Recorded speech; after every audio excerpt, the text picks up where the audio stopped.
நேயர்கள் அனைவருக்கும் என்னுடைய அன்பான வணக்கங்கள். 1963ஆம் ஆண்டு ஏவிஎம் தயாரிப்பில் மக்கள் திலகம் எம்ஜிஆர் மற்றும் சரோஜாதேவி நடிப்பில் கே. சங்கர் இயக்கத்தில் வெளியான மாபெரும் ஹிட் திரைப்படம் பணத்தோட்டம். இந்த படத்திற்காக பாடல் பதிவு சென்னை பிஹைவ் ஸ்டுடியோவில் நடந்து கொண்டிருந்தது. அன்று மதியம் எம்எஸ்வி தன் ஹார்மோனிய பெட்டியின் முன்னாடி அமர்ந்து ஒரு அசாத்தியமான சிக்கலான தாளக்கட்டோடு கூடிய காதல் மெட்டை வாசித்து கொண்டிருந்தார்.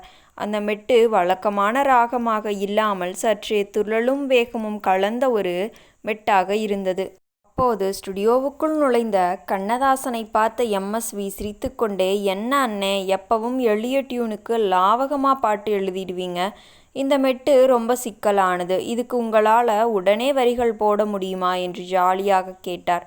கண்ணதாசன் தன் கையில் இருந்த சிகரெட்டை இழுத்துவிட்டு ஒரு நக்கல் சிரிப்பு சிரித்தார். யோ விஸ்வநாதன், தமிழ் மொழியில இல்லாத வார்த்தையா, நீ என்ன மெட்டு வேணா வாசிடா, என் பேனாவுக்கு முன்னாடி உன் ஹார்மோனியமும் தோத்துருன்னு சொல்கிறாரு. எம்.எஸ். விஸ்வநாதன் சவாலை ஏற்றுக்கொண்டு அந்த சிக்கலான மெட்டை அதிவேகமாக வாசித்து காட்டினார். கண்ணதாசன் ஒரு கணம் கண்களை மூடி அந்த தாளத்தை கேட்டார். அடுத்த நொடியே பேனாவை பிடித்து பேசுவது கிளிதானா பெண்தானா என்று முதல் வரியை சொன்னார். எம்எஸ்வி அதிர்ந்து போய் ஹார்மோனிய கட்டைகளை அழுத்தினார். கண்ணதாசன் நிறுத்தவில்லை. அந்த தாளத்தின் வேகத்திற்கு ஏற்ப வரிகளை அருவி போல கொட்டத் தொடங்கினார். பேசுவது கிளிதானா பெண்தானா, பேசும் மொழி தேன்தானா என்று எழுதிவிட்டு அடுத்த அடியில் நாயகியின் அழகை வர்ணிக்கும் விதமாக மாங்கனியோ மாதுளையோ மலர்ச்சரமோ தேன் சுவையோ என்று வரிகளை அள்ளி தெளித்தார்.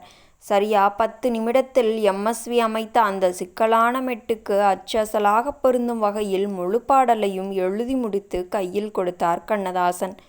பாடலின் வரிகளையும் அதன் வேகத்தையும் பார்த்த எம்.எஸ். விஸ்வநாதன் திகைத்து போய் ஹார்மோனிய பெட்டியை விட்டு எழுந்து வந்து கண்ணதாசனை கட்டி பிடித்து கொண்டார். அண்ணே, உங்களை வம்பிற்கு இழுத்த எனக்கு சரியான பாடம் புகட்டிட்டீங்க. தமிழ் மொழியும் உங்கள் கவிதைத்துவமும் இந்த உலகத்தில் ஈடு இணையற்றது என்று மனதார பாராட்டினார். டி.எம். சௌந்தரராஜன் மற்றும் பி. சுசிலா இணைந்து பாடிய இந்த பாடல் வெளியாகி திரையரங்குகளில் எம்ஜிஆரின் கம்பீரமான தோற்றத்தோடு ஒலித்த போது தியேட்டரே கைத்தட்டல்களால் அதிர்ந்தது. தன் திறமையின் மீது கொண்ட அளப்பரிய நம்பிக்கையாலும் தமிழ் மொழியின் வளத்தாலும் சவால்களை கூட சாதனைகளாக மாற்றி தந்த கவியரசு கண்ணதாசனின் அந்த அசாத்திய கவித்திறனுக்கு இந்த பாடல் ஒரு மாபெரும் வரலாற்றுச் சான்றாகும். நேயர்களே, இந்த வீடியோ பிடித்திருந்தால் வீடியோவிற்கு ஒரு லைக் கொடுத்துவிட்டு நமது சேனலையும் சப்ஸ்கிரைப் செய்து கொள்ளுங்கள். மீண்டும் நாளை சந்திப்போம். நன்றி, வணக்கம்.